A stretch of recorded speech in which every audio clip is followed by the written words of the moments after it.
Hello, everyone, and welcome to another episode of the Eurosnob podcast. My name is Alex John, and today I'm joined by one of my good friends, actually one of my groomsmen, Jared Lay.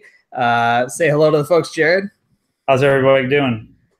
Good, buddy. And we're here to kind of preview the World Cup. In case you've been living under a rock, the World Cup is starting in 2 days. Although, if you didn't know that, it's probably because the U.S. isn't in it. But we'll actually get into that a little bit later on. But thought we might just run through these groups and kind of give our predictions and the feeling about what might happen, who to look out for, dark horses, potential disappointments. So just starting with Group A, we'll get right into it. We have Uruguay, Egypt, the host Russia, and Saudi Arabia.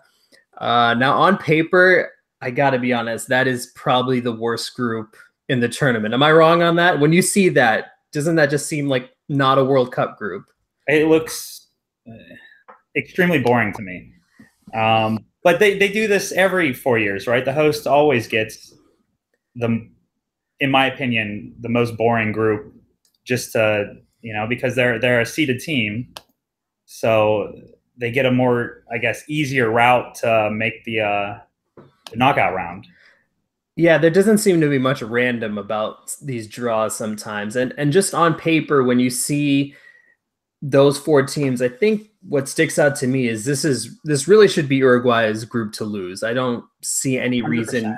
I don't see any reason why they shouldn't win it and win it fairly comfortably. I mean, you have. I agree. If you look at the teams, I mean, Uruguay has what? They have some legit European superstars. They got Suarez and Cavani. I mean, that's an extremely lethal strike group. They got Lodero from MLS. He didn't make the squad, I don't think. He's a legit star in MLS. And, I mean... Did Lodero make the team? I don't even know if he did, actually. No? I mean, I'm going to look that up because for some reason, I don't know if he did. But that whole team, I mean, starting from... He's on the list I'm looking at. He was left out. That's interesting. He was, but well, but they have Suarez and Cavani, and on paper, that's got to be the best strike duo in the tournament. In terms of playing just two straight out and out strikers, I would say that's got to be the best. But obviously, with Uruguay, you kind of look at their midfield, and I think, at least for me, like in previous tournaments, they've not had any sort of creativity. They've not really had any sort of dynamic midfield presence. That seems to be a little bit different this time around because they have Bentancur from Juventus, the young player who doesn't play that much for Juventus, but when he's gotten a chance, he went over from Boca, right? Yeah, he moved over. Carlos Tevez? That was part of the Carlos Tevez deal, I believe. And I mean, that was a good piece of business for Juventus, for starters. But so they've got Bentancur, and then they also have Lucas Torreira. From an Arsenal perspective, the rumor is today that deal is done. Hopefully going to be done before the World Cup, but at least everything from personal terms to a fee has been agreed. So we can certainly get into that later once it's confirmed. But, with those two, they have a pretty dynamic midfield duo. I want to talk about their defense, though, because I look at the central defense pairing of Godin and Jimenez, and other than maybe Ramos, Piqué, Boateng, Hummels, and Varane and Umtiti, I'd got to say that's right up there as the best duo, wouldn't you say? I would agree. I mean, the fact also, a big thing for me is that these national teams don't really play with each other a lot. I mean, they come in, they're basically mercenaries for their country. They come in from all over the globe. They don't get a lot of time together. The fact that they're both at the same club in Atletico Madrid, they're familiar with each other. I think that's huge. Yeah, I think that lends itself to a familiarity. And if I'm not mistaken, the coach, Tabarez, hasn't he been there for several cycles now? Since 2010? I want to say at least 2010 he's been there. That was the year that Suarez was he knocked the ball out of on the goal line, right? That's right, against Ghana when it was pretty much a surefire goal. He used his hands to punch it out, took the red card.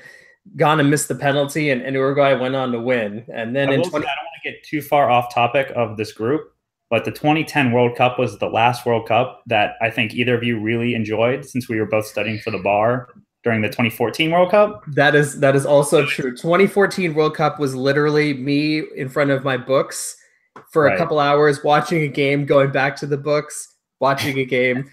I mean, it's a miracle we passed, by the way. For me, I was extremely apathetic to this World Cup. I had really no interest in it for the longest time after the United States got knocked out. And I sat on this exact couch and I called you, and I was just in shock back in October that we weren't going to go to the World Cup. But now that it's here, it's finally happening. And this will be the first World Cup I'll get to enjoy in 8 years, obviously. I'm pumped. I'm all in. So, you know, give me Russia, give me Saudi Arabia, give me Uruguay, and give me whoever else is in this group straight to the bank. Egypt. I know. It's a thing. I'm right there with you because I didn't have that excitement. And I remember we had that conversation right after the U.S. failed. But, you know, with guys like us that watch the Premier League, La Liga, Serie A, there's so many great players that we've grown attached to that we want to see play for their country. And ultimately, when you're watching the U.S., you're not watching one of the better national teams anyways. And so, you know, I have no problem watching teams of a much higher quality go to work. So, you know, Uruguay is definitely my favorite in the group. Egypt, I feel like, at least for me, the second spot is going to come down to Egypt and Russia. I don't think Saudi Arabia has any chance, but Egypt, with the Salah situation, I mean, all indications are he's going to try and give it a go. But Egypt has a decent amount of Premier League players based in Europe. You know, they have Ramadan Sobi, who was at Stoke. He just signed for Huddersfield. El Mohammadi. They have Mohamed El Neni from Arsenal. So there's a decent amount of good players in that team. But if Salah can't play, I think they're kind of at a loss. So I couple that with looking at Russia. They don't have Kokorin, who's their best striker. He's out with an injury. Their main, source of creativity is going to be Golovin, who's apparently headed to Juventus. I just read that today. Good move for him. So between those two, what's kind of your thought on how that's going to unfold? Do you think either of them can even challenge Uruguay for the top spot? I mean, yes, just because Russia is hosting and who knows what's going on in those players' minds or what's going on behind the scenes. Just because it's Russia, I don't want to, talk ill of the hosts here, but not the most above the board country. But I mean, there's also talk that Russia could be the worst host country, worse than South Africa in 2010, worst host country in recent memory. And I mean, this team, they had a decent amount of injuries. They don't really have much defense. Their star striker is out. I mean, I just don't really see where the goals are going to come from, and where I mean, they got a decent midfield. They got a lot of young guys in midfield, but you could pack midfielders in there all day. And I mean, how are you going to score, and how are you going to still keep people out of the net, especially against teams like Uruguay and Mohamed Salah? That 70% is still better than anybody that Russia or Saudi Arabia are fielding. Yeah, I'm looking at the Russian squad right now, and you mentioned the midfield. I mean, they have Dzagoyev, Golovin, Denis Cheryshev. So there's some decent quality, but I look at the rest of their squad. They have Akinfeev in goal. I think he's been awful for years, but he's always been there. He's always been there. He's their legit, I guess, star. He's been. I think he won the old UEFA Cup with CSKA, or whatever. That's right. That's how long it's been. He's been on the same team since 2005. I used to always buy him in Football Manager, because he was like the next. What's the great Russian goalie's name? Lev Yashin or whatever it is. Oh, back in the day, That's what everybody compared him to. I don't think he's come close to that. I mean, I've never seen Lev Yashin play, but Akinfeev just never played for a big club. That's the thing. He stayed in Russia his whole career. But that's kind of if you look at Russian hockey too, that's kind of typical with Russians. It seems like they tend to stay at home. Yeah, it's very rare that they kind of make it outside of Russia, which is interesting. Right. I think I wanted to ask you. I mean, you look at their midfield, and they have a decently they have some players, I guess. But whose midfield would you take between them and Egypt? I take Egypt. I would take Egypt, honestly, because I think Egypt has more balance to it. out of the team. Yeah, I'm looking at it. Yeah, they've got so Sobi at Huddersfield. Sorry, El Neni. Yeah, I would take them because also just in the few times I've seen them play, they seem to have a balance on how they want to play. They kind of sit a little bit deeper, knowing that they've got pace on the wings that can kind of exploit you on the counter. So I would agree with you. I would take Egypt. I think we're both kind of the consensus that it's going to be Uruguay 1 and Egypt 2, right? Yes, I agree. But how do you see that game playing out, that Egypt Russia game? I think it's going to be. I mean, I wouldn't say more than one goal gets scored in that game. But I think Russia's going to sit back. I don't think that might be one of the more boring games of the tournament. And Egypt, Egypt's just going to.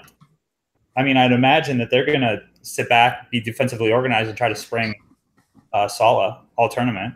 I would think so. I mean, I'm trying to see where I want to see at what point that game happens. I don't know if it's the second game or the third game, because I guess if it is the third game and they both go into that game needing points, then it's June 19th.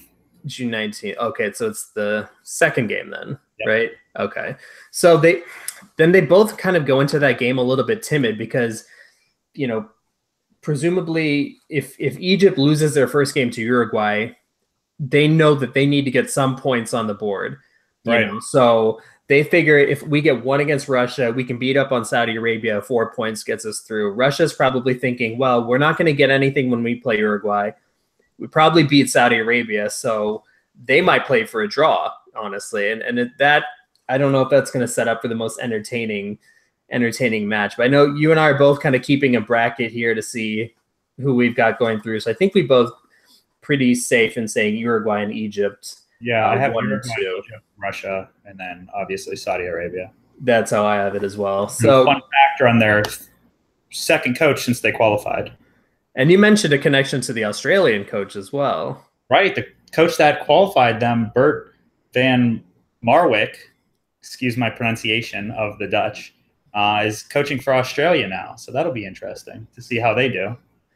So Group B, this one is fairly clear-cut in terms of who I think will go through. I just don't know in what order. So we've got Portugal, Spain, Iran, Morocco. Obviously you start with Spain and kind of work our way from there. Compared to the Spanish squad of 2014 that completely capitulated, and then obviously the 2010 team that won the World Cup, when you're looking at this squad and the depth and the talent they have, are they as good as those teams? I mean, you look at their forward line. I look at, they have Asensio, Lucas Vazquez, Iago Aspas, Diego Costa, players like that. I'm not sure where the goals are going to come from with this team, if I'm honest. I mean, obviously the midfield, it looks really good with Busquets and Saul and Koke, Thiago and Iniesta Silva. I don't think anyone's doubting that they're not going to have tons of possession. Defense looks great as well. Defense, from left to right, you got Jordi Alba, PK Ramos, Carvajal, and then a lot of quality proven players behind. And then you have arguably one of the top 3 goalkeepers in the world in De Gea. But I think with Spain, it's just about goals. I mean, they've gone through the qualification process pretty easily. Do you start with the Diego Costa? Do you play a false 9? I mean, how do you set that team up?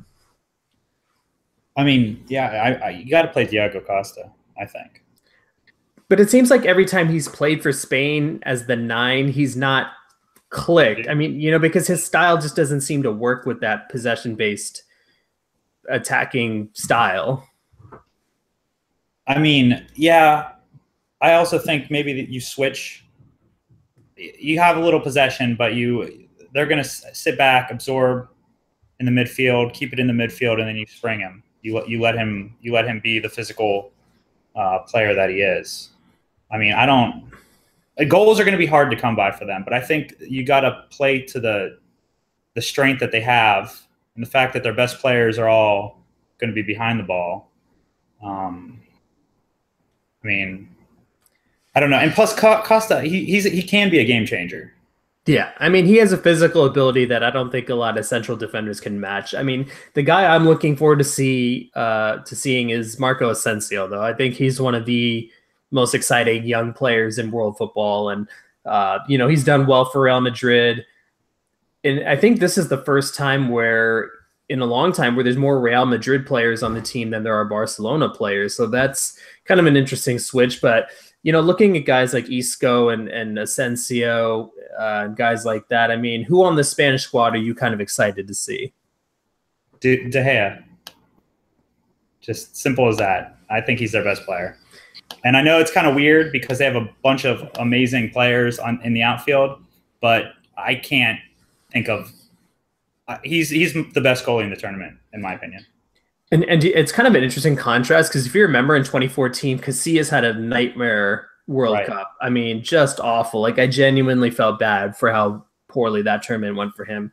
And now you've kind of seen the reins be handed over to him and to De Gea. So I'm curious to see how that unfolds. And, obviously, honestly, I think this team goes as far as De Gea performs. I mean, yeah, they could be lacking goal scoring power, but at the same time, if De Gea is on, he's hard to beat.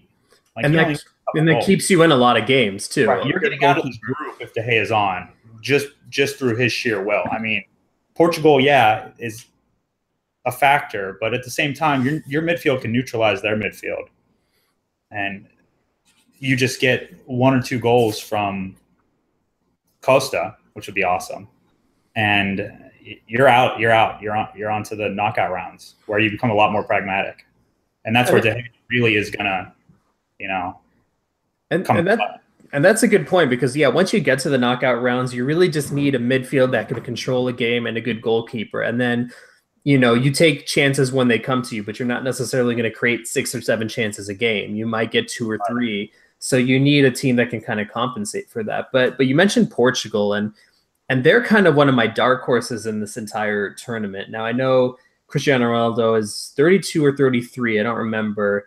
And they do have an aging center back pair. They got Pepe and Jose Font. But everywhere else I look on this team, I see quality. I see, Rui Patricio in goal. I think you have 2 of the best fullbacks in the tournament with Rafael Guerrero on the left and Cedric Suarez on the right. And then in midfield, you don't necessarily have a ton of creativity, but I think you have a lot of functional players. You have João Moutinho, William Carvalho, Bruno Fernandes, João Mario, Adrian Silva. And then in attack, you have Bernardo Silva, who's one of my favorite young players. You have Andre Silva, who kind of struggled at AC Milan. And then Ronaldo, Gelson Martins, Quaresma, who has apparently been on this team for 20 years. And then another guy who I think is a big up-and-comer is Gonzalo Guedes at Valencia. How good is this Portugal team? PSG loaned him to Valencia? PSG loaned him to Valencia, and I think he's on the market now. I mean, I'd imagine he'd go for 50, 60 million. They're trying to recoup their financial fair play deficit. Yeah, because who knew spending like 400 million combined on Neymar and Mbappe would eventually come back to bite you, right? Yeah. No, but this team, I agree with you. This team is probably probably my dark horse. I mean, they'll make it to the next round. And I don't know how much of a dark horse they really are, considering they won Euros in 2016. But the young talent that is on this team and that is being nurtured at some of these clubs, it's just it's great. And the fact that Ruben Neves, did he make the squad and he was the championship's best player and he's coming up to the Premier League next year just shows you how much quality there is. And he's fantastic. I mean, he is something special. If you have not watched Ruben Neves at Wolves, we'll see him in the Premier League next season, like you said. How much do you think winning the Euros helps them, though? Or does it help at all? I feel like it's a big kind of psychological burden to win a big tournament. So now you don't have this thing hanging over you like, oh, Portugal are good but never great. They didn't win the Euros in the most entertaining way, but, I mean, who cares in the end? Still won. They got the monkey off Ronaldo's back to win a major tournament. Like Messi still hasn't got that knocked off. So I think Ronaldo will be playing with a lot more freedom, especially after winning the Champions League 3 times in a row. Would you play him as a sole striker, or would you play him up front with Andre Silva? Because I think that's kind of the debate that I've been reading different places. I want to pack in as much talent as it possibly can, so I would play him up front with Andre Silva. And then just take one off of the midfield. Yeah. And I mean, that midfield, I mean, it's very functional. That's the only issue with him. I don't see creativity. Taking someone out of that midfield, right, and adding an attacking player into that mix, just because, I mean, you look at the names in the midfield, and I mean, these guys are great, and I love the fact that Silva, or you could put Bernardo Silva down there, and he's playing with João Moutinho, and they have some familiarity from their time in Monaco, and the fact that they're just two solid players that can push forward and also track back. You add Andre Silva and Ronaldo into that. That's pretty. I'd take that any day. And then maybe you just put William in there as kind of your holding mid. That's a good point. I had a question about him, because how much do you think the fact that what's going on at Sporting is affecting his mindset right now? Because I'm sure it's not much. I'm sure he's focused on the World Cup, but it is something that's a little bit different. See, you said not much. I would kind of disagree. I feel like it's got to screw with your head a little bit, right? Because they just submitted their termination of contract papers literally a couple days ago. So, and just for those who aren't familiar, I'll just give you a quick recap. Several of the Portuguese players, Rui Patricio, William Carvalho, Bruno Fernandes, Gelson Martins, they all play at Sporting Lisbon club in Portugal, one of the top clubs in Portugal. And their president, Bruno de Carvalho, had made some comments questioning the commitment of the team. I think he suspended some of the players for some reason.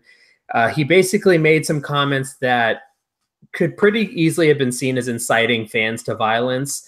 Then 50 Ultras showed up at the Sporting training ground and beat up some of the players, including Bas Dost, who had like stitches on his head.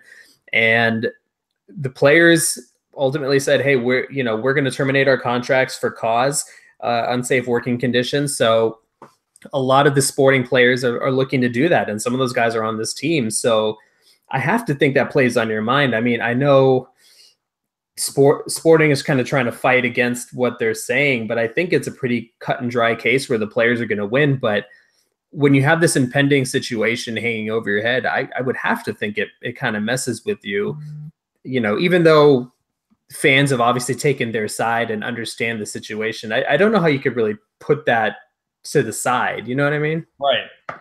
And especially extremely intense and unique situation that I can't remember happening. I've never seen this before. Any sort of iteration. So it's especially on the eve of the World Cup. It's very interesting to me to see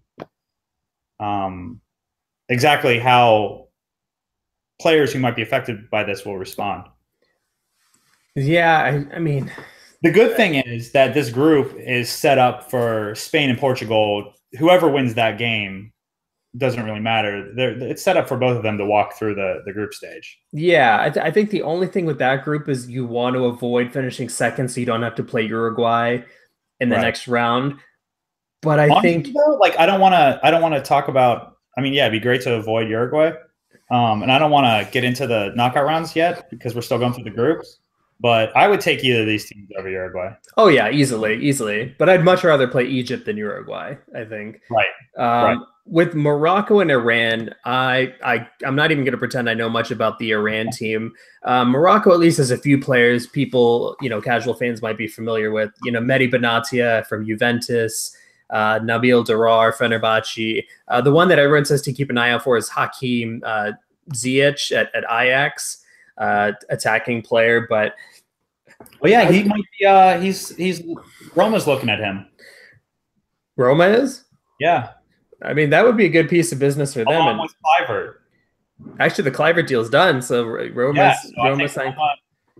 Both those guys are going to be headed to Roma. So, I mean, there is some quality in that Morocco team, but I don't see them getting anything against Portugal or Spain. The one thing they have going for them is their manager, Hervé Renard, who won the Africa Cup of Nations with two different countries. I think it's maybe Zambia.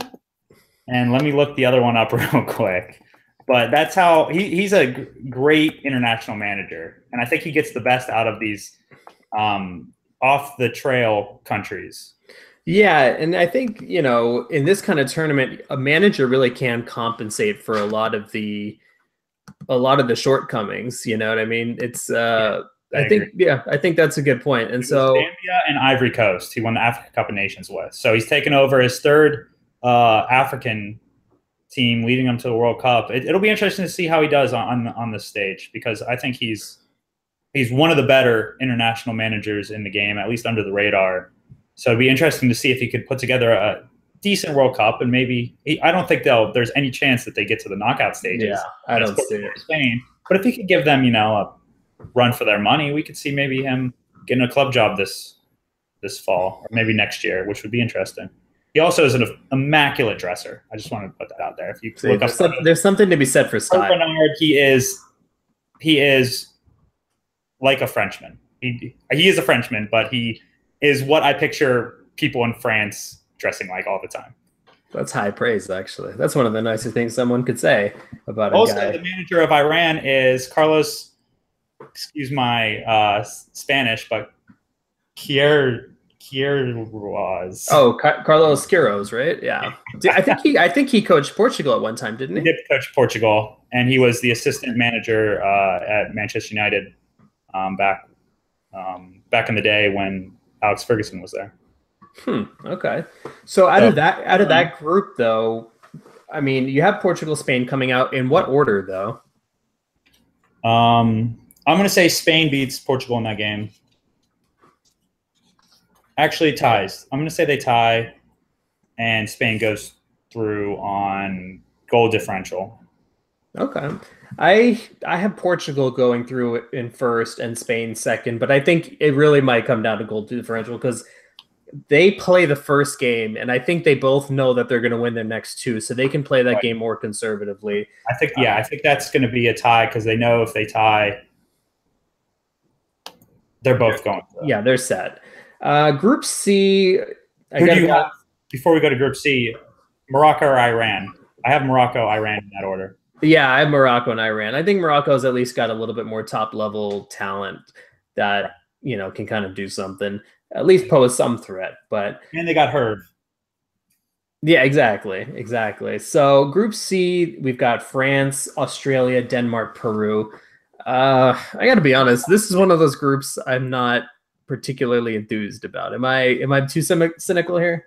I'm enthused because I am a big fan of the French national team. I think they have some amazing young talent all over the pitch, and I love Kylian Mbappe, and I just want to see him run wild over all of these teams. But besides that, I don't really know who's going to finish second. So I'm kind of intrigued by the fact that it's up in the air, in my opinion. Well, let me ask you about Mbappe, because we saw when they played the U.S., France lined up with Giroud up top, and then Mbappe and Griezmann on the wings, and then they had Pogba, Matuidi, Kante in midfield. I feel like they might be better served playing Mbappe through the middle, and then Griezmann one side, Dembele or Lamar on the other side. I mean, how do you think they're best equipped in this tournament? Because I guess the counter argument to the Mbappe through the middle is that allows teams to play a deeper line against you, so his speed is kind of nullified. Right. Because France, they do have some creative players in midfield, but not a true number 10, except for Nabil Fekir, really. But I don't think he's going to start a lot of these games. Mm-hmm. I mean, I would probably keep him out wide, but that's my own personal bias. Just but do you think it's because they play the deep line? Yeah. It solely has nothing to do with the deep line. Solely because I love watching him streak on the outside, cut in, utilizes speed out in space. I just think he's such a dynamic player out there that for my own personal viewing pleasure, I want to see him in as much space as possible where he could run one out. Because I think France also plays a lot faster when the ball is flowing through him than when I guess he's not on the pitch or when he's nullified. I think their team is just completely different. So whatever you could do to get him in space and get him with the ball at his feet, as opposed to, I mean, like you said, if you put him in the middle, there's a chance that, I mean, who knows where he's going. Now, I guess the thing that the French press always talk about is Didier Deschamps, because people really don't seem to like him. And, you know, it could be a squad selection thing. I mean, they have insane depth for starters. You know, you look at the players who didn't make it, and that team would probably make it out of a group in the World Cup. That's how good they are. You know, the likes of Lacazette and Martial and Rabiot, you know, players like that who didn't make it. I mean, they're loaded. So why, yeah, you know, I mean, they are loaded. And going back to your forward question, I mean, you start with Griezmann. Who you put in the middle though? I'm thinking about this again. You have Griezmann and Mbappe out wide. I mean, they've been playing Giroud in the middle, kind of as a target man. I feel like he doesn't fit that system though. No. But I'm not sure. I mean, I'm not sure. Deschamps seems to really rate Giroud highly in that position, and I don't necessarily know. I would have much rather. I don't know if this would have worked, but I would have much rather seen Lacazette come through the middle. I thought Lacazette or Martial, either one would have made a lot of sense. But they don't really have a bring Dembele off the bench for another blazing wide forward, and Thomas Lemar. Like that would be a killer punch late in the game. Yes, I mean when you're playing on the counter and you put those four guys up front and just win the ball back.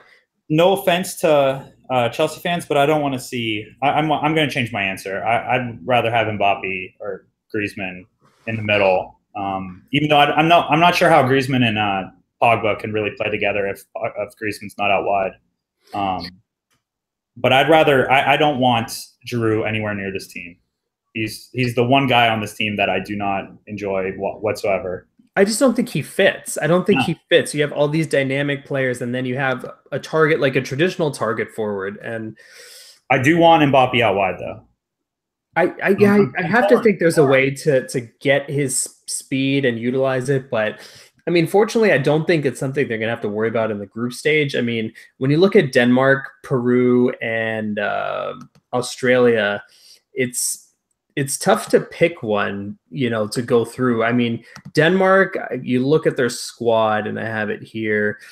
You know, Christian Eriksen's kind of their primary creative threat. You do have players that we've heard of, like Thomas Delaney at Werder Bremen and Crondelli, and no Nicholas Bentner, so that's pretty upsetting. He's injured.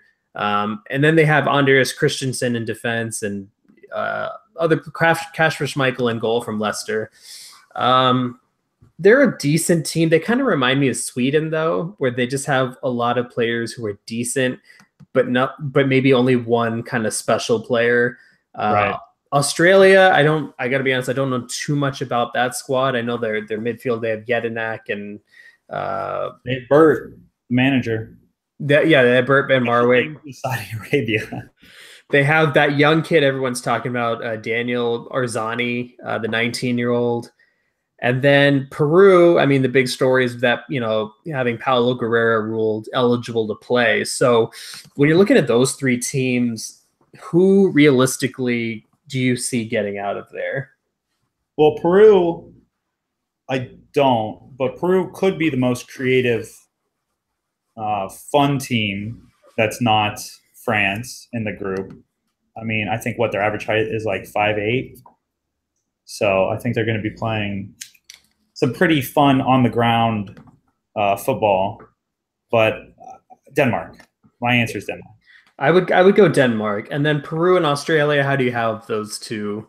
Peru, then Australia. I just like Australia is a fine team, and I think they're going to be set up well. I think they're going to have good organization, but I just don't. Maybe it's just because I don't know that much about them. But I just don't think they're that dynamic. I don't think. I agree. I don't think they've got the top level talent. You know, right. I mean, Tim Cahill's 38. God bless him. I mean, he's not going to start. Hopefully, so apparently he is. Sell jerseys, right?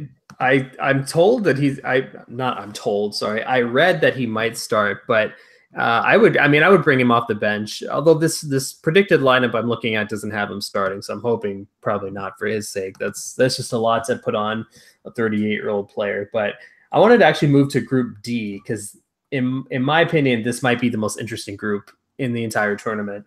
You have Argentina, Croatia, Nigeria, Iceland. For me, that's the group of death. If there is one, I think that's it. What are your kind of initial thoughts about that group? I mean, obviously you have a loaded Argentina attack. Right. I'm not sure about the rest of it, though. I think Argentina gets out of there. I mean, maybe not relatively easy. I think maybe 2 wins and a draw, and they're 2 close wins, but I don't think they're going to – there's much threat of them, not finishing first. I look at the teams. I mean, they're good teams, but Iceland's always a threat. I mean, we saw that in Euro 2016. They got the thunderclap or whatever, the Viking clap. And that's always exciting. But at the same time, I mean, they're not going to surprise anybody this time around. Like, we saw them in Euro 2016. We know that they're to be taken seriously. They're going to come with great structure. They're going to be pragmatic. They're going to try to just absorb because they don't really have much. They can't go pound for pound with these other teams in this group. Right. And I could see them, maybe the one draw Argentina gets is to Iceland just because Iceland just packs the box and Messi can't find any space. But I mean, Croatia, I think, is, like you said earlier when we were talking, Croatia is your ultimate sleeper, but it's always your sleeper every year. Is that not what you said? Yeah, I was thinking about this because I told you, I think Croatia might be my dark horse, but then I thought back to Euro 2016, and they were my dark horse then. And then in 2014, they were my dark horse then, because I just, if you read the names from their squad, you would think, wow, this team's got to be pretty good. I mean, yeah, defensively, not a ton of names stick out. They do have Dejan Lovren, Chorluka, Versalco from Atletico Madrid. So there are some familiar names there. But, I mean, I'm going to read the midfield names. You got Luka Modric, Real Madrid, Ivan Rakitic, Barcelona, Mateo Kovacic, Real Madrid, Milan Badej, Fiorentina, Brozovic, Inter. And then in attack, you have Mandzukic, Perisic, Kalinic, Piazza, Kramaric. I mean, that's a lot of genuinely top-end talent. And so they should be a lot better than they are, but they didn't really look great in qualifying. Is it one of these cases where the pieces just don't fit? I mean, you had mentioned something off air, which I thought was a great point. They don't really have the pieces in place to let Luka Modric do what he does best. No, I agree. I think that's exactly what I just don't think the pieces necessarily fit together. And I think that was a little bit like what we were talking about with France. I mean, France has a bunch of amazing, exciting young talent, but how do you fit the pieces together? I think the same issue with Croatia. Like, where's the defensive midfielder that kind of holds everything together for the amazingly gifted attacking midfielders to do their thing? Where's the glue to this team? Yeah, and if I don't have an answer to that, and I mean, it seems like Croatia hasn't been able to find an answer to bring everything together and kind of make it more of a formidable team. Because you can't stick Kovacic, Rakitic, Modric in midfield and expect that to stop anyone from scoring goals. I mean, that midfield lacks any mobility, athleticism, and defensive stability. Now, they should be able to score goals, no doubt about it. But, if that's the one thing kind of holding me back with them, and you contrast it with Nigeria, and, from what people say, this is one of the best Nigerian teams in a long time. And you look at the names and you can see why. You got Kelechi Iheanacho at Leicester, Alex Iwobi from Arsenal, Victor Moses from Chelsea, Ahmed Musa, Odion Igalo, Wilfred Ndidi, John Obi Mikel, who's apparently is, I mean, I don't know how, but he's only 31, even though I think he's been around for amazing to me. There's right? No way he's been around for at least 20 years. I feel like Manchester United Chelsea transfer saga over him was when I was 5 years old. Like, there's no way there's no way he's 31. I don't believe it. But so you look at that Nigeria team. How do you kind of see them shaking out as opposed to Croatia, for example? I see them having the skill and the defensive fortitude to kind of absorb Croatia's amazingly gifted midfield. And I feel like I've said this a couple times now, but it seems to be true in these World Cups where teams, I mean, in any knockout or any short national team competition, it just seems like teams are more willing to sit back and then spring. And I like this Nigerian team just seems like they have the athletes that are going to be able to break through Croatia. And that's their biggest challenge. I mean, Argentina, yes, but you throw that game out because you're amazingly gifted. I mean, you don't throw it out, but I mean, if you win it, that's fantastic. If you don't, there's still, you beat Croatia, you beat Iceland, you're in. So I think they have the talent to easily do just that. And you know, I'm initially I was going to go with Croatia as the second team, but you've kind of convinced me that Nigeria might be the bet there, honestly. But one thing before we make our predictions that we kind of talked off air is that Argentina might have some issues in terms of creativity because they lost two key players, Lucas Biglia. He's not a creative player, but you know, one of their better midfielders, and then Manuel Lanzini.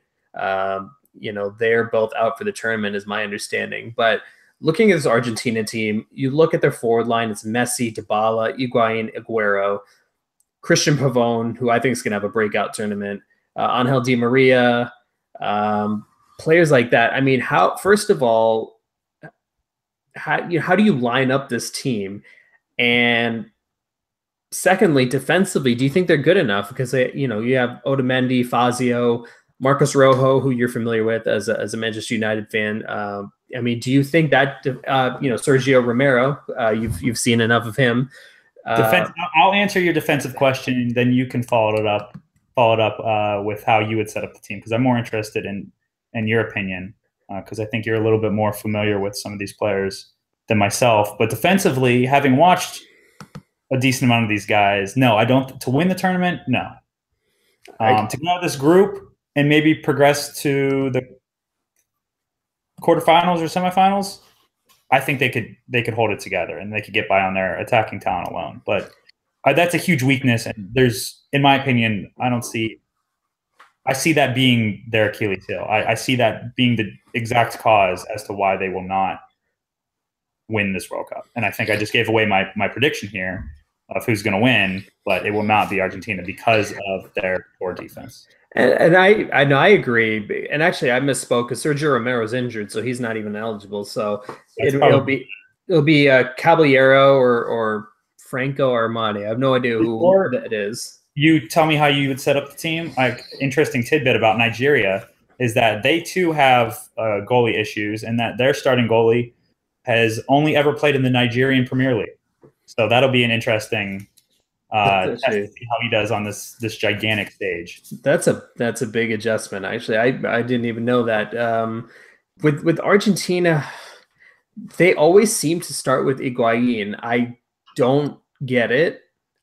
I would start with Aguero. I mean, I've seen predicted lineups where Higuain starts and then Messi, Di Maria, and Lo Celso start behind.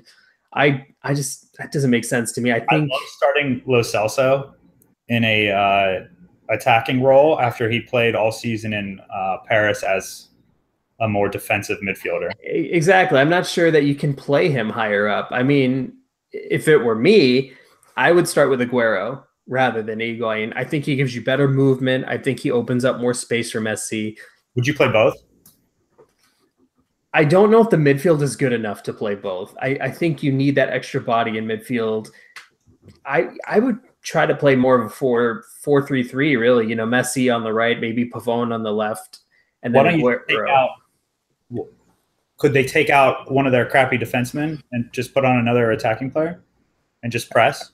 They have the personnel to press. That is actually the interesting thing. I don't know how they're going to line up in midfield though, because they have Banega, Mascherano is apparently still there. Do you play Banega and Lo Celso, Banega and Mascherano? If that's your starting midfield, that's a really slow, unathletic midfield. And once you come up against the France team that you'd mentioned all their youth and athleticism, or you come up against Germany or any team like that, I feel like you're just going to get swamped in midfield. So Messi's going to have to just keep dropping deep. And I just, I don't know how that sets up for him. I mean, I think they'll get out of this group in first place, and then we'll get into what I think happens afterwards. But I would say, I think you've talked me into Nigeria, actually. I'm going to say Argentina and Nigeria get out of this group. After all my talk about Croatia being a sleeper, I think you've talked me into Nigeria. I like that. I like the fact that we got at least one upset going on here, because we've been pretty chalk so far. I think this is the one where they've got the personnel. I mean, how do you have it unfolding? I have the same. I think Nigeria is going to be an amazingly exciting team to watch, and they're going to look fantastic doing it. I think that's the most important part. They will look great. If you haven't seen their jerseys, please go find them. And also, what have you been doing with your life, honestly? So moving on to Group E, you have Brazil, Serbia, Switzerland, Costa Rica. Top to bottom, this Brazil squad might be the best overall squad in the tournament. They're at the very least in contention. Your thoughts on Brazil trying to atone for what happened 4 years ago? I mean, there's no shortage of motivation. Is this going to be Neymar's World Cup? Have you seen the new Nike commercial? You got to watch the Nike commercial featuring the Brazilian national team. They bring back Ronaldo and they recreate, I believe it was 1998 World Cup commercial where they're dribbling through the airport. The parts of it. It is one of the most.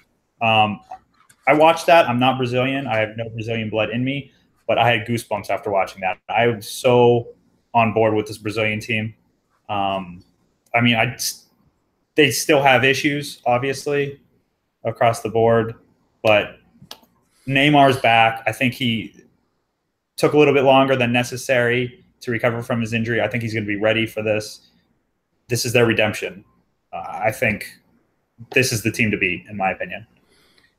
Now, looking at their squad, how do you line them up? Because presumably, first of all, you have two of the best goalkeepers in the world to choose from, either Alisson or Ederson.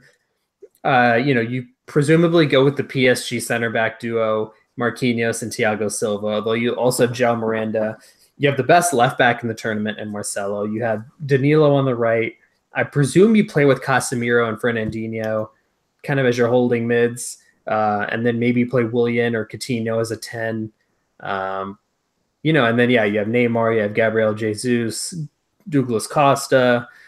How do you line up this team to get the best out of them?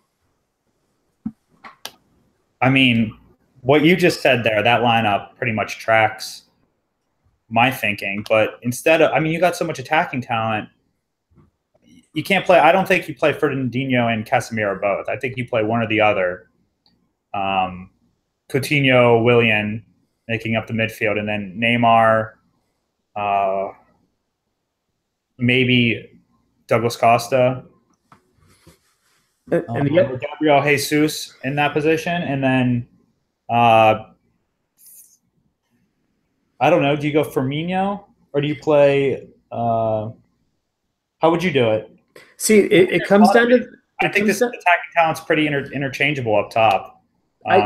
I do think they'll go with Casemiro, Fernandinho, because I think that's what they did in qualifying. But the big question for me, and I think you can answer this as someone who's watched the Premier League as much as I can. Do you play Firmino or do you play Gabriel Jesus as your number 9?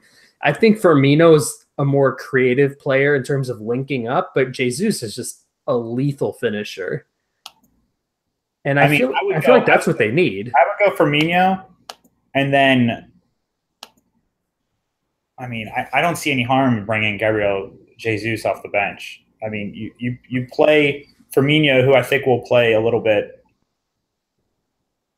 I don't want to say within the free flowingness of the Brazilian team, but I think he offers a little bit more dynamism throughout the game. And then if you want to go for some sort of hammer home, you want to make a point to one of these teams. You always got Gabriel Jesus to come off the bench, and I mean, at that point, you see Gabriel Jesus coming in off the bench. What are you going to do? I would give up. I'd go home. I mean, it's deal with Firmino all game, and now Gabriel Jesus is replacing him. The guy's going to come in and score 4 goals. I mean, with the creative talent they have, I could see it honestly. That's another thing though. Like I'm mentioning playing Firmino and the fact that maybe he's a little bit more creative, but they have so much creative.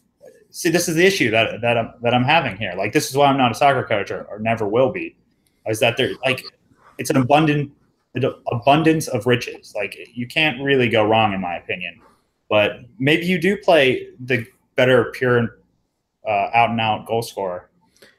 I would, my own opinion, I'd play Casemiro, Fernandinho in midfield, and then I'd play Coutinho as a number 10, Neymar left, Willian right, and then Gabriel Jesus. Because I think with Coutinho, Willian, and Neymar, you're going to create so many chances. You just need a pure finisher.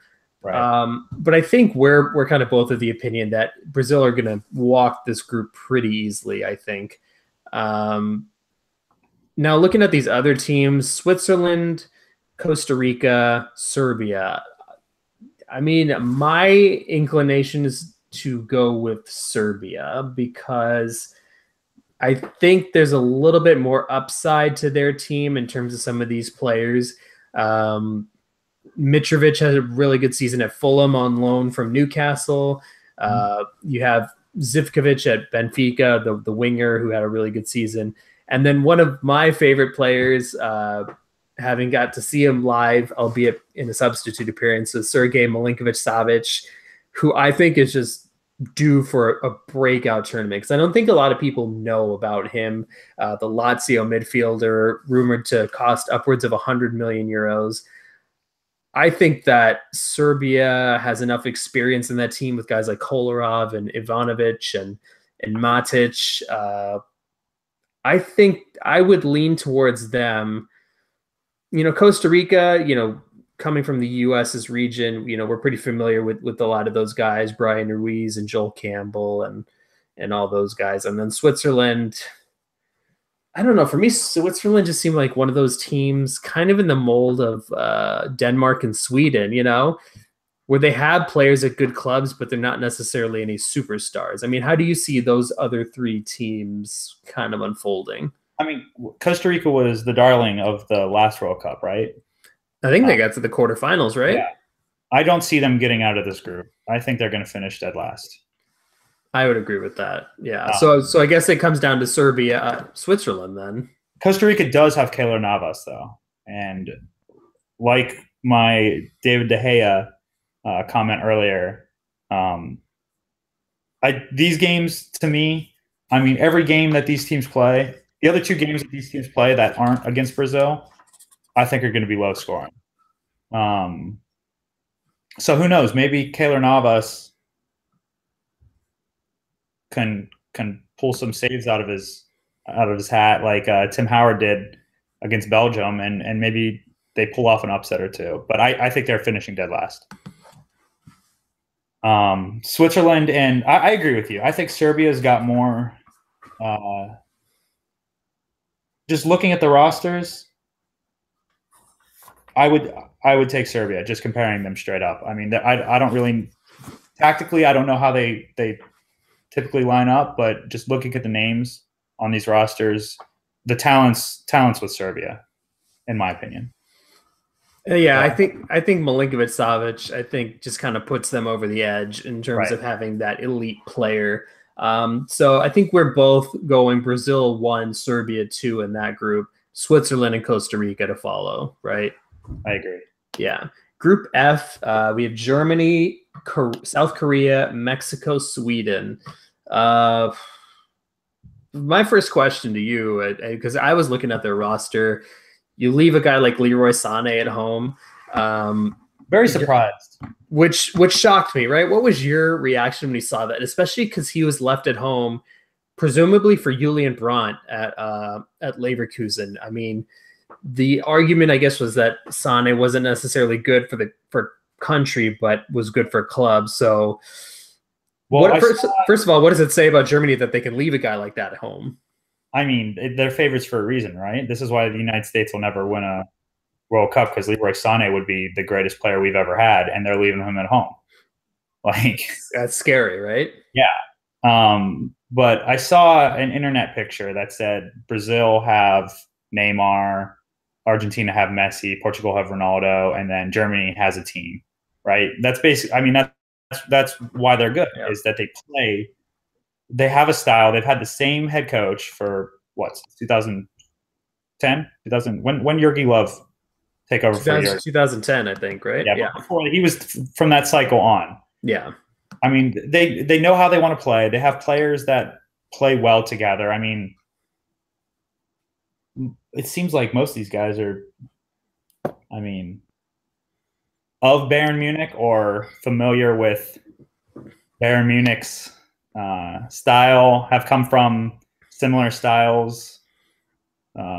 Bundesliga knows how to produce good young talent. They're going to be a well-oiled machine. They're going to be looking to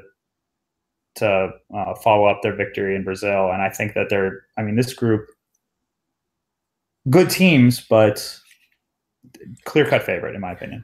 What do you think about Neuer being given the starting shirt despite having missed most of the season?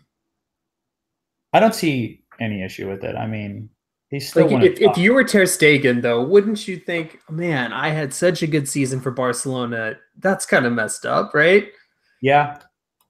Yeah, but I mean, at the same time, I feel like Germany's not a typical national team. Germany's an actual team, and they have their players, they have their starters. Whereas some of these national teams, especially some of the lower ranked teams, you have a hot season, you're the starter. But here, I think they've played within such a good system that, I mean, you ride with the player that's most familiar. You ride with the player that you've been riding with. It's almost it reminds me of like a club setup almost. So, and you mentioned that familiarity, and here's kind of where the interesting divergence comes, is that there's no longer Miroslav Klose as your striker. Right. You're now playing Timo Werner, and for as good as I think Werner is and the upside he has, there is still going to be an adjustment there, by not having that proven World Cup goal scorer. Now, you look at the lineup that's predicted. You have Thomas Muller. Yeah, you still have Thomas Muller. You have Neuer, Kimmich, Boateng, Hummels. Left back will probably be Jonas Hector or Marvin Plattenhardt. I don't know who that is. Then you have Khedira, Kroos, Ozil in midfield. Then Muller and Royce on the wings, and Werner. I mean, that's a strong team. Do you think Werner's good enough to lead the line, though? Behind that team, yes. I would think so, right? Yeah, I think he's a solid player. I mean, I can't admit I haven't, watched him play that often. But, I mean, Miroslav Klose wasn't like this amazingly gifted soccer player, but when put in this team, he performed. I mean, he's a fantastic player, but at the same time, he was never, in my opinion, a world-class striker. He was just the one who could capitalize on all the chances that this team created. Right, and that's all they don't need someone who's going to be this dynamic game-breaking talent. They have talent all over the pitch. They're typically going to outclass players. The fact that they're cohesive and that they're just every position, you match them up and they're going to have as talented, if not a more talented player. So the fact that they don't have maybe this guy who has such a pedigree, I don't think that doesn't concern me, because you also look at Kimmich. They put Kimmich in and he's become one of the best players. I mean, they lose Lahm. The team hasn't missed a beat. They lose Schweinsteiger, they just plug in Kadira. I mean, Exactly. They it's just plug crazy. and play, and the machine keeps rolling. I mean, the one thing I'll say is they don't have. I mean, Royce with his tendency to get injured, and Royce is one of my favorite players for starting. But that not having a pure winger like Sane, I wonder if that comes back to bite them. I don't think it will in this group though. I just always love, in my opinion, I love even if he doesn't start, I just love having the option to bring in a player like that to kind of break open a game. I agree. Not even that option. Like, I get it. Like, maybe he's not a starter. Maybe you don't want him in your first 11. But at the same time, he's such a good option to have. Like, it's a luxury. Why would you not? And he started for the team that won 100 points and was the champions in England, and he was a regular starter. That coached all of the players in this German team. Yeah. It's, I mean, that one, if Germany goes out, even if it has nothing to do with wingers, that's going to be a bad look for Jogi Löw. But I guess, winning a World Cup last time, maybe he buys himself a little bit of leeway. Now here's a team that has been the subject of a lot of discussion, and that is Mexico. And Fox, in all of its fucking incompetence, will push you as much as they want to root for Mexico. I'm never going to root for Mexico. You gotta add the explicit tag to this podcast. Oh, I know. That was it there. I was actually doing really good till then, but I swear, like, seeing Alexi Lawless post his stupid tweets about rooting for Mexico. No, there are rivals. They would never root for us to go far. Why would we do the same for them? But you look I will say one good thing about Mexico is Chicharito. I will always love that guy, even though he's Mexican. You can never dislike Chicharito. I will agree with that. I think he's such passion. He's just got that big smile. A great player in any sense of the term, but he's a goal. He scores goals. He knows how to find space. He knows where to put his body to make goals happen. But I mean, I remember when Manchester United started him in the 2011 Champions League final against Barcelona. And he just, oh my God, he was a disaster in that. He couldn't do anything. He couldn't create anything. He was the only striker out there. It was just, he was outclassed in that one. Yeah, and I think he's great in the Bundesliga. He's great he's not a top level striker by any means, but he comes down a level, goes to Bayern Leverkusen. He could be a very, very good player. Yeah. Yeah, and now at West Ham, I mean, I know he kind of struggled this season, but I think he's got something to offer. But I don't know how West Ham. I don't want to get off the World Cup, but I'm kind of interested in that question. I don't know if that was a loan or a sale. I thought it was a permanent sale to West Ham. So he was at West Ham last season, but I don't think he put up a crazy amount of goals. But looking at starting at the end of the year either, not to my knowledge. I thought he might have been coming off the bench, and because I know they had Andy Carroll and all that. Right. But I'm looking at the rest of the Mexico squad. They do have players at a lot of good clubs. They've got a bunch. They've got Hector Herrera at Porto, and I think he's fantastic. The big prospect on their team is Irving Lozano at PSV Eindhoven. I know that he's attracting interest from a lot of big clubs around Europe. Jesus Corona at Porto, Raul Jimenez, who just signed on loan at Wolves. And then they do have the MLS guys, De Santos, Giovanni and Jonathan De Santos, and Carlos Vela. To me, it feels like Mexico's window was 4 years ago. I mean, do you think I'm off on that? I feel like now some of these players who were exciting players are no longer that. I agree. I think, it kind of tracks what we just talked about Chicharito, like someone who had burst on the scene. I mean, he was more 8 years ago. He really burst on the scene, but it's almost kind of gotten a little, I don't want to say stale, but I could tell you what my prediction for this Mexican team is. I think that without a doubt, they will go out in the last 16, considering they have gone out in the last 16 every World Cup since 1994. Is that right? Is that actually? Oh my God, that's 100%. actually That's I see. I would have thought for one of those times they would have gotten through to the quarters, but I guess not. Huh. 94, last 16, 98, last 16, 02, last 16, 06, last 16, 10, last 16, and 14, last 16. And so given, I'm not gonna, you know what? When I see a trend, I'm gonna go with it. I was gonna say at some point, well enough to get out of this group, especially against Sweden and South Korea. But that's it. And speaking of Sweden and South Korea, I mean, I got to be honest. I don't know much about either team. I know South Korea has Heung-min Son from Spurs.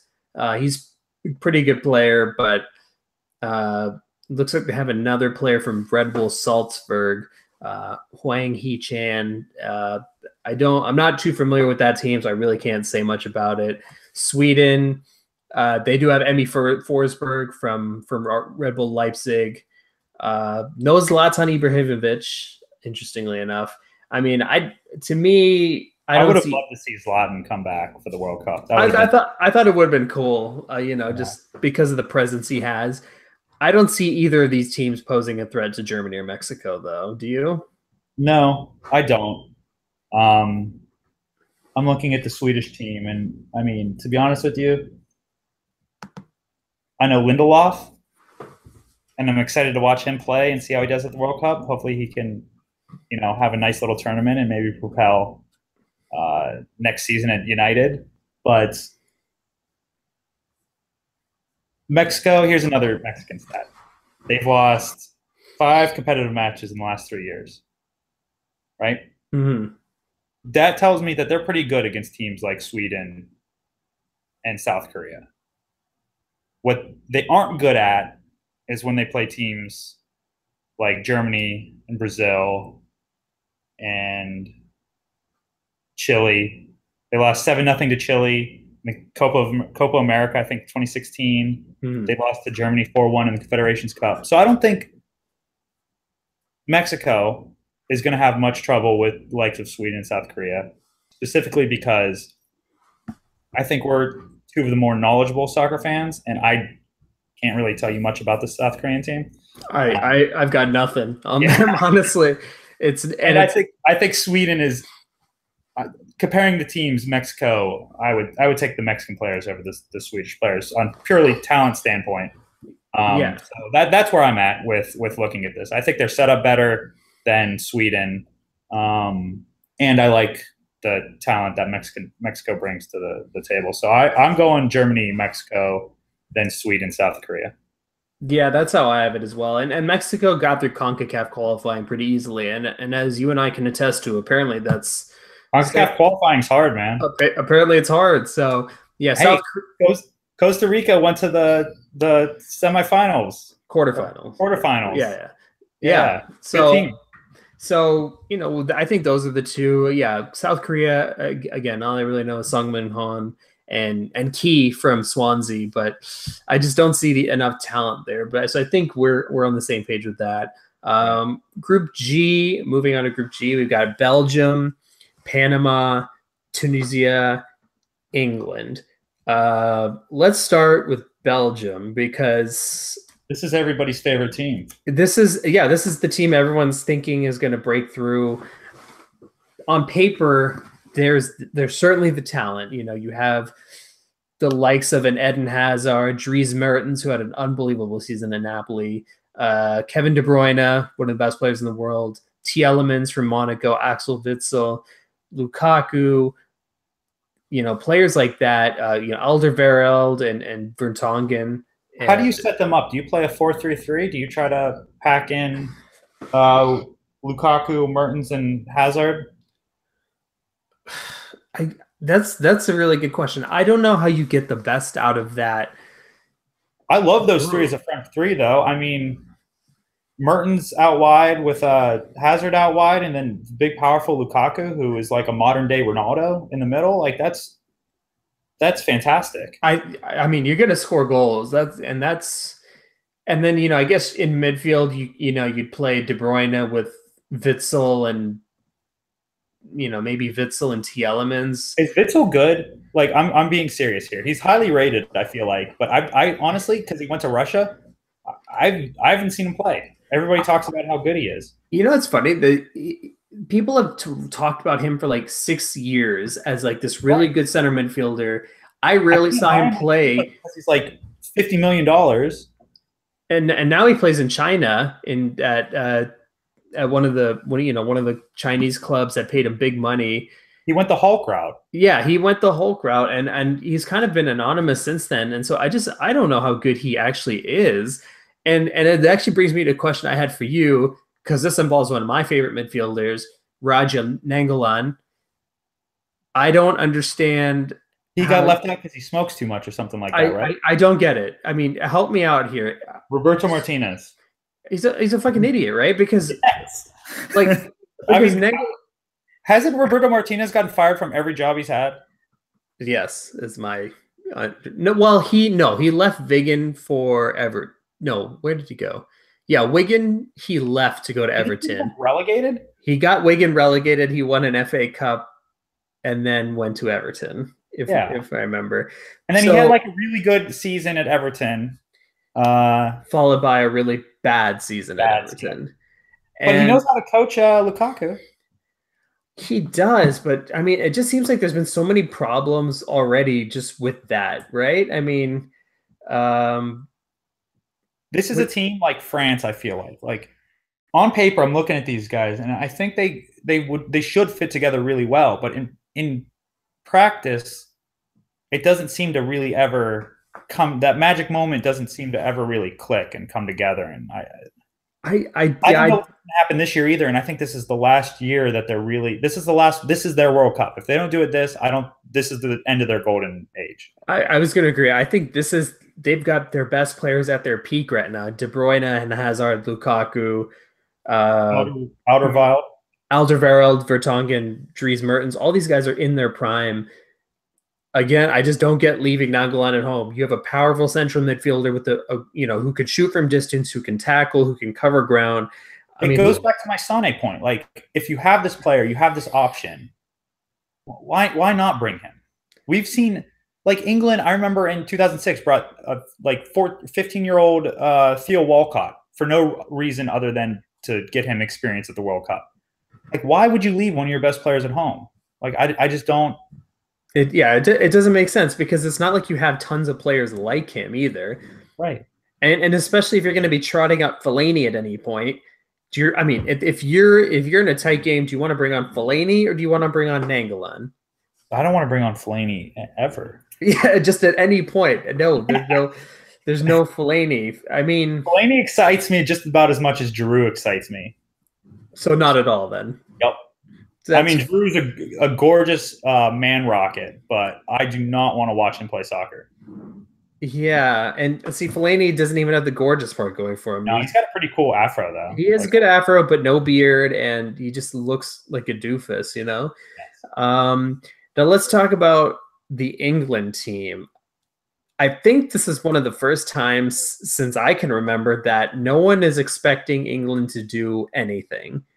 And I almost wonder if that works to their benefit this time, because the generation of Lampard, Gerrard, Rooney, John Terry, that era is finished. And now you have this young team, the likes of Raheem Sterling, Harry Kane, Dele Alli, Jesse Lingard, even the likes of like Trent Alexander-Arnold, who else is here?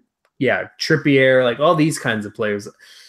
Do they have what it takes to do anything in this tournament, you think? Well, I was going to say that I think the fact that they're kind of, I mean, for me, like England every year has been one of the favorites. You mentioned the names, Lampard, Gerrard, like they were always this superpower with these huge megastar names that just always fell completely flat on their face. Like even Rooney, like he was one of those as well.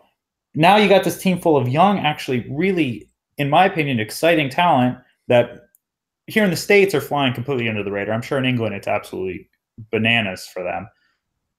So I don't know how much the fact that they're kind of that one of those under the radar teams really helps them. But I'm excited for this team, to be honest with you. I think they play good football. I think that Gareth Southgate has them probably playing better football than who was the guy right before him that got booted? Oh, Roy Hodgson. No, not Roy Hodgson. Sam. Oh, Big Sam, who was there for like 3 games. Yeah. I don't know. I'm excited to see how they do. They beat Nigeria, which is one of our favorite teams, in a friendly a couple days ago. They beat them 2-1 in Wembley. And Harry Kane, they're going to go as far as Harry Kane, who I think, honestly, I'm going on a limb here. I know we might do this later, but I think he's going to be top scorer. Wow, I wasn't expecting that. Actually, I mean, I suppose I could see that because they do have some pieces here that are interesting. I guess the one thing, and I read this today, I'll be curious to get your take on it, is that they mentioned that there's so many Spurs players on this team, and putting aside my Arsenal bias, the idea that so much of your core of your squad comes from a team that's never won anything, like no meaningful trophy ever. Does that matter, do you think? I think it helps because you know how much I like familiarity in a game where the players have to get up to speed with each other really quickly. That's why I think Spain was so good for so long, is that they had so many players from Barcelona and Real Madrid that were familiar with each other, and they were just able to dominate because they knew how to play with each other. So I think it helps in that sense. I also think it helps in the fact that they're really good at finishing just below the players that are in the teams for Spain and Portugal and Germany. So they'll probably finish like 4th. But yeah, I mean, I don't think it helps when you have a bunch of Tottenham players going up against players who are, actual superstars. No offense to Tottenham fans. No, I agree with that. I mean, I think they get out of this group. I mean, I think we're both of the opinion that Panama and Tunisia don't pose any threat here, right? No. But no. Do you see England winning this group, or do you see Belgium winning this group?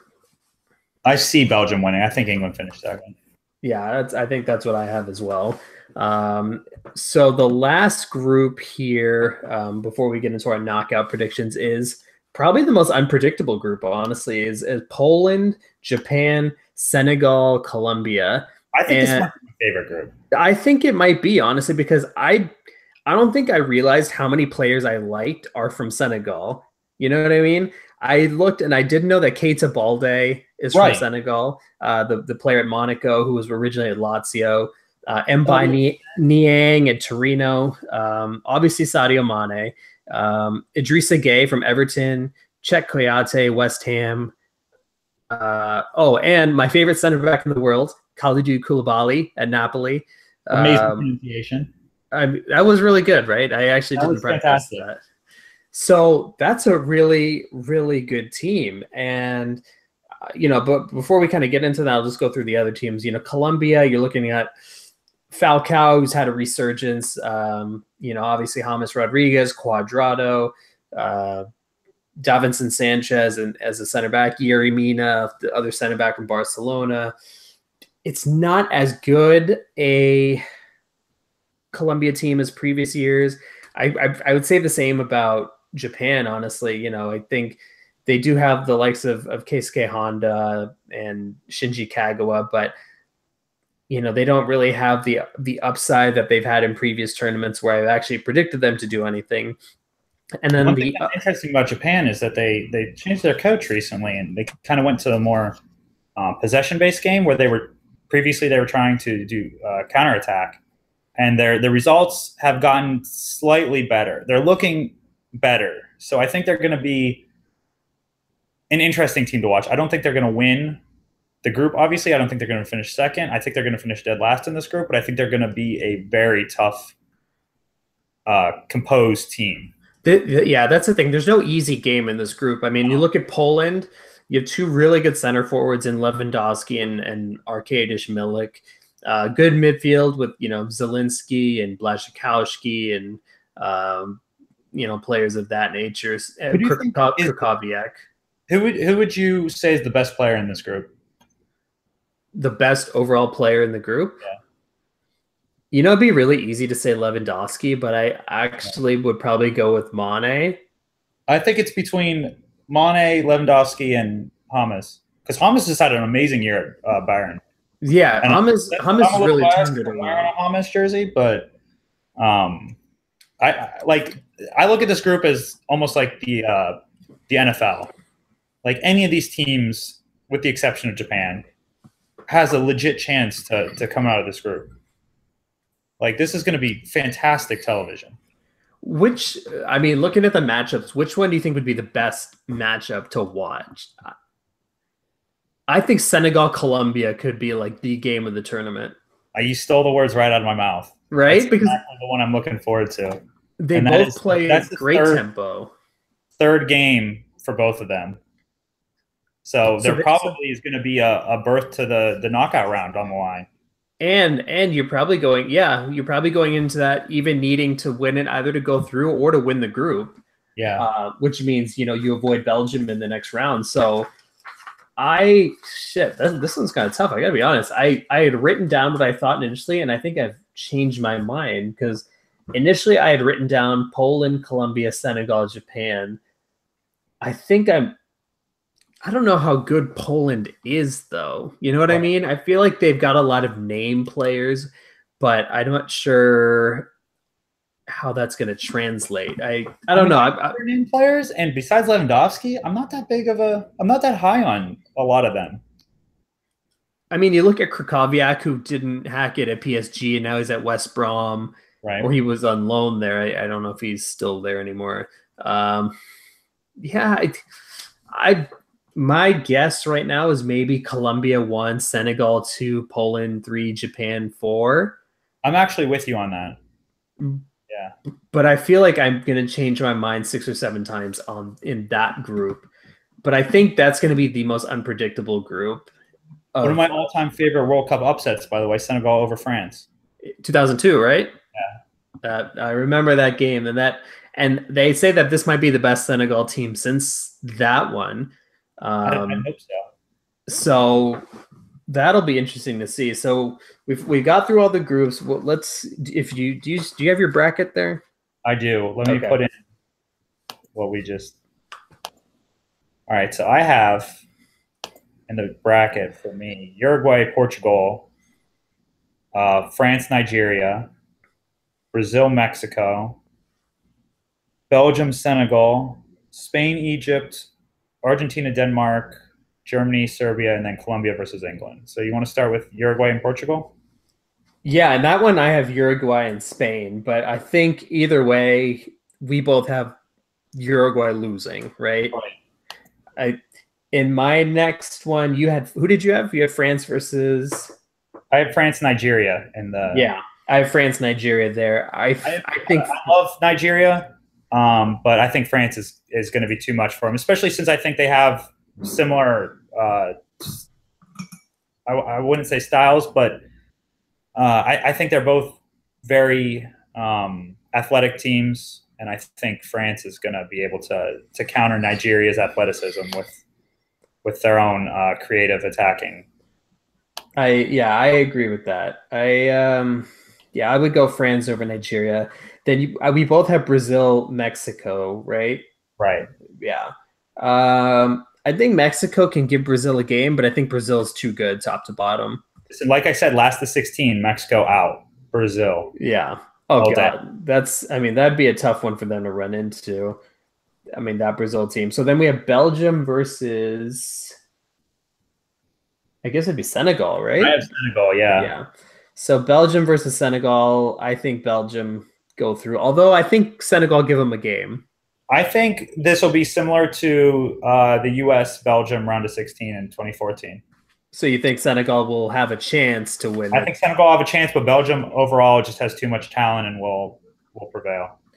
So next one you would have Spain. Sorry, you'd have Spain versus Egypt. You have Portugal, Egypt, yeah. Yeah. So either way, we'd have Egypt out there. Egypt's out. I mean, Salah can only take you so far, and I think this is as far as he's taking Egypt. Yeah, I agree. Especially if I have Portugal going through there. So that means they would play the winner of Argentina and Denmark, and I think that's Argentina there.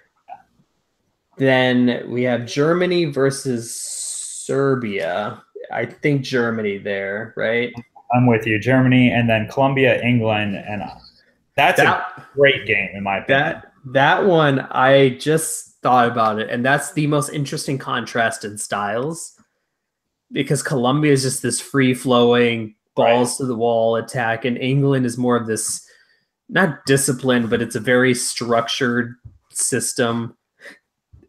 I might lean towards Colombia just slightly. Who would you have there? I'm going England. I think Colombia had their moment 4 years ago, and as much as I love Colombia, and I love watching them play, and I love James Rodriguez, and the fact that Falcao's back, I think England. I think England will surprise in this tournament, and I think they're going to surprise all the way to the round of 8. Where, if you're going with Colombia, then I'll kickstart it with Germany, England, and say that Germany is going to beat England. I would take Germany over Colombia. So I think we each have Germany going through to the semifinals. Right. So I would have right above that, you would have it Spain versus Argentina. I'd have it Portugal versus Argentina, which would be a really cool matchup because it'd be Messi versus Ronaldo. Right. And it'd be happening a little earlier than I anticipated, but just how the bracket worked out. I'd read a tweet somewhere online, and tell me what you think about this. Like, they said this is probably the best supporting cast Ronaldo's ever had, and it's just a shame it happened towards the end of his career. Like, he did have Figo in 2006, but like that was really kind of only when Ronaldo was hitting his stride. He was not the player he was now. Right. On paper, I think Portugal have the better surrounding cast. I agree. And I'm honestly, this is where it gets fun, right? I would take Portugal. I would take, if I'm looking at your bracket, I'm taking Portugal over Argentina. I think that we talked about it earlier. Defense is an issue for Argentina. I don't really like their midfield too much. I mean, Messi is the most amazing player I've ever seen with my own 2 eyes, but Ronaldo in his own right is pretty damn good, and Portugal's got a real good team around them. I'm taking Portugal over Argentina. I would take Portugal over Argentina as well. I think just the overall balance of the team, it seems to be working after they won the Euros. You have the attacking talents like Guedes and Bernardo Silva. You have a strong midfield presence in William Carvalho, experience with Moutinho, and obviously the finishing ability of Ronaldo. So in that matchup, you have Spain versus Argentina, but you're going Spain there, right? Same reason. Yeah. Okay. So above that, it would be Belgium versus Brazil. Yeah. I have Brazil there. I have Brazil as well. I mean, Belgium, I love their players. I think they're great, but this is Brazil's tournament. So then above that, you would have France versus, in my bracket, it's France versus Spain, and yours would be France versus Portugal. So we might actually go different directions with it from there. How do you have that unfolding, France versus Portugal? I have Portugal getting through. I have them beating France. I think they're, at this point in the tournament, I think Portugal will be better organized, and they have a more dynamic superstar that can break the game open. And I would have Spain beating France. I think France is going to show a little bit of that inexperience with some of their younger players. Right. So I'd have Spain beating France. So you would have a semifinal of Portugal, Brazil. Right. And Spain, Germany. Okay, yes, that's right. Spain, Germany. Okay. And then I would have Spain and Portugal flipped, basically. Right. So I would have Spain versus Brazil, Portugal versus Germany. Take it away. Who do you got going in the final, and who do you got winning it? I have Brazil, Germany, and then I have not quite a repeat of the 7-1, but Brazil beating Germany. in the final. Getting a little bit of revenge there. I don't know if he added enough, but like I said, I think this Brazilian team this is their year. I would have Brazil beating Spain. I'd have Portugal beating Germany. I'd have Brazil versus Portugal. You know, I'd written this down earlier and I wrote Portugal as the winner, but I mean, when I'm looking at the Brazilian squad, man, that's a good squad. Right? That's a really good squad. Everything is unmatched. There's not a weakness in that squad. They have terrific fullbacks, experienced center backs, toughness in midfield, and creativity in finishing up front. I'll go Brazil to beat Portugal in the final. So we both have Brazil winning it, and it's interesting because, you know, there's only so many teams you really project to go far. So even if you have like a sleeper team, you never really think they're going to go much further than the quarterfinals. You know, it's not really like the last World Cup where who was it? Germany beat Argentina in the final. Yeah. And so Germany beat Brazil in the semifinal, and Argentina beat the Netherlands, I want to say. No, who did Argentina beat to get to the final? The Netherlands. It was the Netherlands, right? Yeah. So that's interesting that we, you know, neither of us have, well, obviously the Netherlands aren't even in it, but we don't have Argentina getting that far, presumably because this version of Argentina is just not as good as previous versions. And, you know, something we didn't really get into, and I just want to kind of briefly say it, is I don't know how you fit Dybala and Messi into a team. And so I think Dybala ends up probably sitting on the bench. And I just think Argentina has a lot of weapons, but can only fit so many into the attack, but not enough to cover their weaknesses, you know? I agree. So you mentioned Harry Kane, top scorer. Are you sticking with that? Yeah, I'm trying to go off the wall with this one. I'm thinking Harry Kane. You realize he would have to score most of those goals. I think he's going to go off in one of these early games. He'll score like 3 against Tunisia, probably. That's exactly what I'm thinking. I think like he's going to pad his stats on June 18th against Tunisia. He's going to score like 3 or 4 goals. They're going to win 3 or 4 to nothing. And then maybe he tacks on another 2 against Panama. Maybe gets 1 against Belgium, and then, you know, he's right there in it. My golden ball would go to, it sounds really easy to say, but I would probably say Gabriel Jesus, just with the amount of chances that Brazil creates. So just kind of quickly going through some other categories. Who's your biggest breakout star? Like a guy that kind of similar to James Rodriguez at the previous World Cup, where I think people like us knew who he was, but like to the casual soccer fan, he's just going to break out and become like a household name. I don't think he's going to – I think he's already a household name, but I think this is Mbappe's tournament to really, you know, shine. I think he's going to be the dynamic player that we all know, and now he's coming to the masses. I think that's a really good shot. I think – well, I didn't have Serbia going very far, so it's tough to say Milinkovic-Savic. I was going to say you love your Milinkovic-Savic. It's funny because I saw one Lazio game in person, and when we were in Italy, and I saw him for 20 minutes. He came on as a sub, but just his touch on the ball, his physical presence. I mean, it's really genuinely impressive. You know, your breakout star? I mean, you already named him, Gabriel Jesus. That is true, actually. A lot of people who aren't huge fans of the sport don't really know him. James Rodriguez was a huge name in the soccer world before the last World Cup, at least in my soccer world. Yeah. That's a good shout, actually. Yeah, I think Gabriel Jesus could be seen as a breakout star. The other one I would look at is probably Marco Asensio. Mm-hmm. I think he's one to keep an eye on. Biggest disappointment. Who do you think the team is that's just really going to underperform expectations? Their own expectations. The way we've gone through it, we have Argentina. I mean, what other teams really do we have that aren't really living up to their expectations?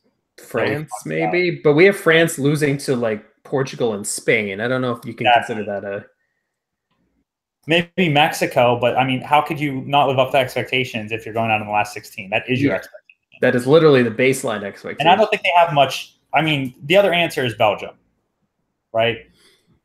Because everybody expect if they don't win the World Cup, then I feel like that's not living up to expectations for this golden generation. But, yeah, I'd agree with that. I would. Argentina's mine. I think that they're due for a down cycle. Yeah, I would say Belgium, Argentina. I think Messi going to retire again after the World Cup. Messi will retire from the national team. Yeah, I could see that actually because America a couple years ago. Yeah, that would make sense because I think at some point you can only do so much, right? You know, you can only carry these guys so much.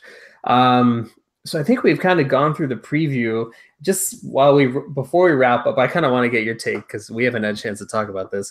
Fox's coverage of the World Cup, is it going to be the worst ever, terrible, average, or slightly above average? There's no good option.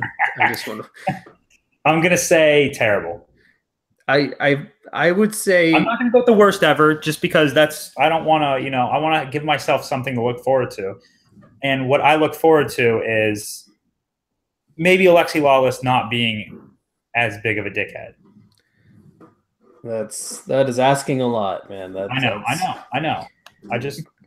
I know he's gonna be like even more grandiose dickhead than normal, but I'm just hoping it's like.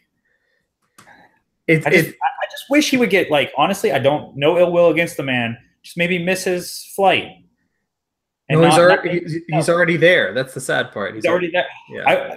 You know that they're going to do most of the games from the studio? Oh yeah, I mean, they're only sending a handful of people to Russia. They have 5 broadcast teams. No, 7 broadcast teams are sending only 2 to Russia. Okay.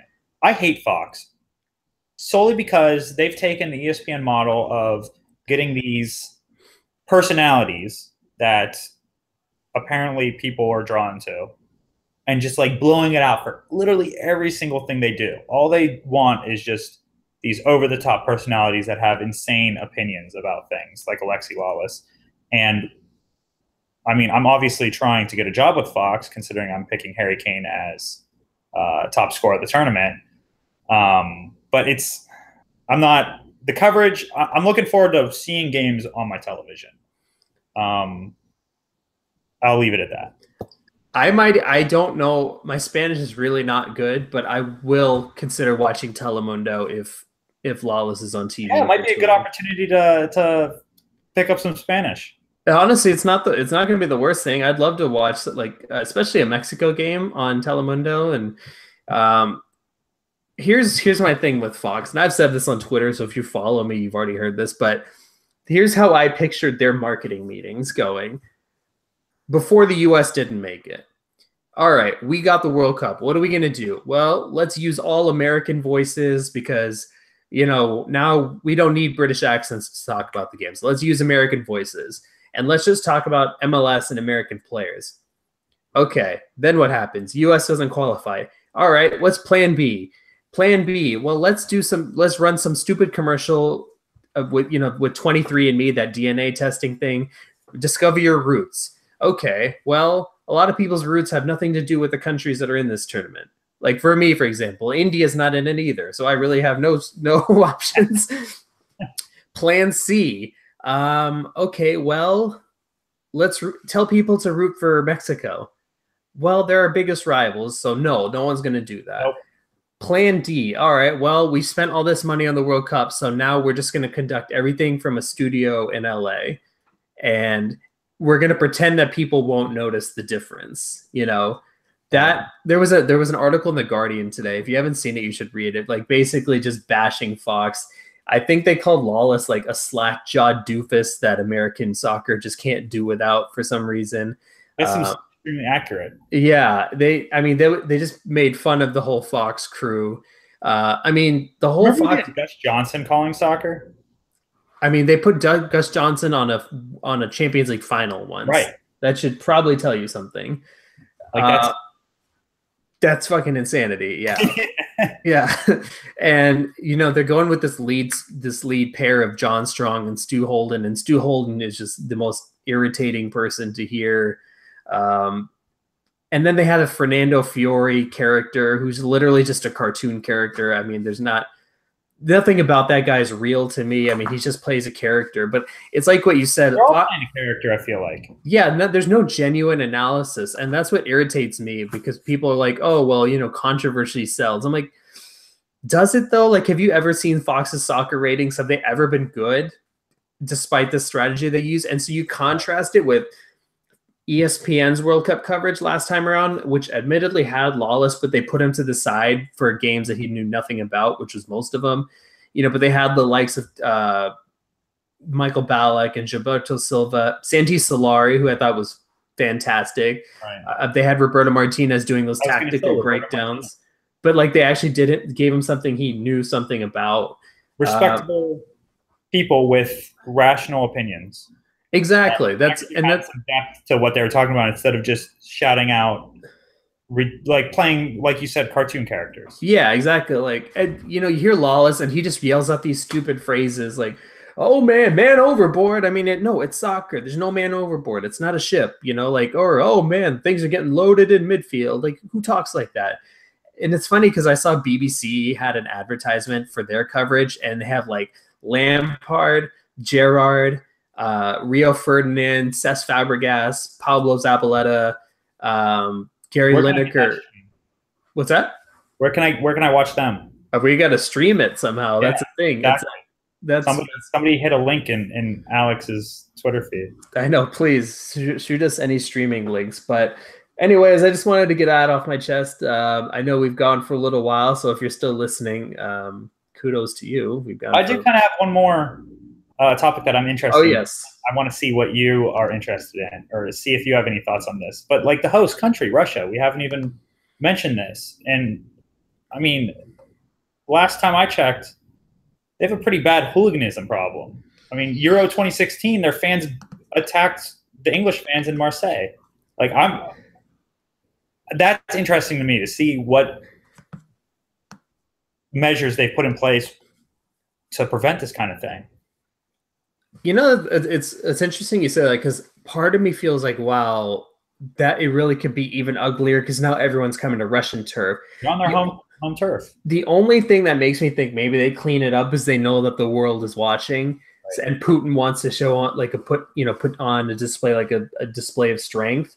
But I think you're right. I think that could be like a massive issue. I don't know what measures they've taken, but I remember the game when Russia played England, you had Russian fans climbing over the security area to get to the English fans, and the English fans are running away, and they had all those stories that Russian fans have been like training in the woods, like to be professional hooligans. I've been watching Russian hooligan videos of these guys beating the crap out of each other in the woods. Fanstyle.ru. You can watch videos of the Russian hooligans facing off against other hooligans and just beating the crap out of each other out in the woods. See, I just would not want to be anywhere near that. That sounds horrifying, actually. But that's Green Street Hooligans or Red Among the Thugs. It's like they just like they're living that culture that England had back in the 80s and early 90s, and it's just for the World Cup. It's like kind of terrifying because everybody's going to be there. And how do you stop like you could put all these precautions in place, but how do you really stop these massive radical groups from attacking opposing fans? It's a gigantic city. Yeah, and you don't have enough law enforcement to do that. There's always going to be some issue that comes up. So I really hope we don't hear about any sort of like serious injuries or anything like that from fans. But overall, still excited for the World Cup. I think ultimately, even though the U.S. didn't make it, the soccer fan in you kind of takes over. But I certainly it'll be nice to not be stressed out watching soccer. Yes, not having to worry about the American team and how we're going to advance out of our group, which includes Algeria and whatever crap countries are in it that we shouldn't even be competing with. Yes. No offense to Algerians. No, God, no, I don't want any angry message from Algeria. But no, I'm excited to see what unfolds over the next couple of weeks, and I'm sure we'll be in talks. But definitely want to appreciate you coming on and taking some time to go through this, and a lot of fun. Yeah, we'll certainly catch up later on as the tournament unfolds and see how accurate our predictions actually were. So if Brazil gets eliminated early on, then we're both kind of screwed, I guess. But for Jared, my name's Alex, and we will talk to you guys next time.